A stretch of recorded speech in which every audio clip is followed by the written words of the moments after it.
YouTube చూసి ఒక వంటకం చేస్తున్నాను అని మా ఫ్రెండ్ పిలిస్తే వాళ్ళ ఇంటికి వెళ్ళానండి.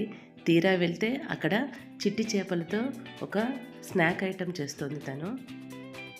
సరే నేను కూడా చూసి నేర్చుకుందామని చెప్పేసి ఈ వీడియో షూట్ చేశాను.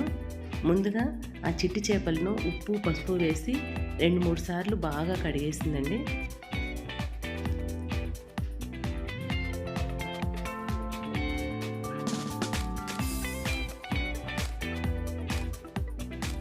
తర్వాత ఇందులో ఉప్పు, కారం, అల్లం వెల్లుల్లి పేస్ట్, పసుపు, కార్న్ఫ్లోర్, మిరియాల పొడి వేసి బాగా కలిపింది. మనం మామూలుగా గోబీ మంచూరియా చేసుకునేటప్పుడు ఏ ఇంగ్రీడియంట్స్ వాడతామో ఆల్మోస్ట్ అవే ఇంగ్రీడియంట్సే వాడారు ఇక్కడ కూడా. ఈ ఫ్రై మనకు పప్పుచారులో కూడా బాగుంటుందంట.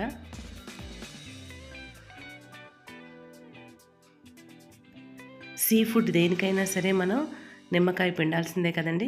కాబట్టి ఒక నిమ్మకాయ రసం పిండి వేసింది అందులోనే. చేపలకు ఆ మిశ్రమం అంతా బాగా కలిసేటట్టుగా మనం కలుపుకోవాలి. ఈ లోపల బాణల్లో నూనె పెట్టి కాగిన తర్వాత ఒకటొకటిగా మనము ఈ చిన్న చేపలను వేసి ఫ్రై చేసేసుకోవటమే. చాలా త్వరగా అయిపోతుందండి.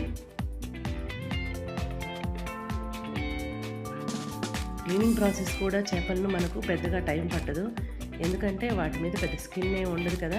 ఉప్పు పసుపు వేసి మనం బాగా కడిగేసామంటే సరిపోతుంది.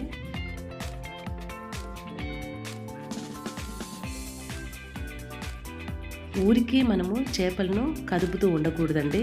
ఎందుకంటే ఆ కార్న్ఫ్లోర్ పొడి అంతా మళ్ళీ మనకు జల్లి కంటే కొంత తగిలిపోతుంది.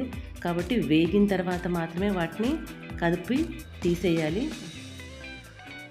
ఇలా నూనె ఎక్కువగా ఉంది అని అనుకున్నప్పుడు మనము ఒక పేపర్లో వేసుకునేస్తే నూనె కూడా పెద్దగా పట్టుకుంటుంది. అంతేనండి, చాలా త్వరగా అయిపోయింది కదా. 10-15 నిమిషాల్లోనే అయిపోతుంది. వీటిని మనము ఉల్లిపాయలతో సర్వ్ చేసి దాని మీద గార్నిష్ కోసం కొత్తిమీరను వాడి ఒక నిమ్మకాయతో మనము సర్వ్ చేసామంటే మనకు ఈవినింగ్ స్నాక్ లాగా తినచ్చు. లేకపోతే పప్పుచారులో కూడా ఈ ఫిష్ ఫ్రై బాగుంటుందండి. ఒకసారి మీరు కూడా ట్రై చేయండి. నచ్చితే లైక్ చేయండి, షేర్ చేయండి, సబ్స్క్రైబ్ చేయండి. Thank you.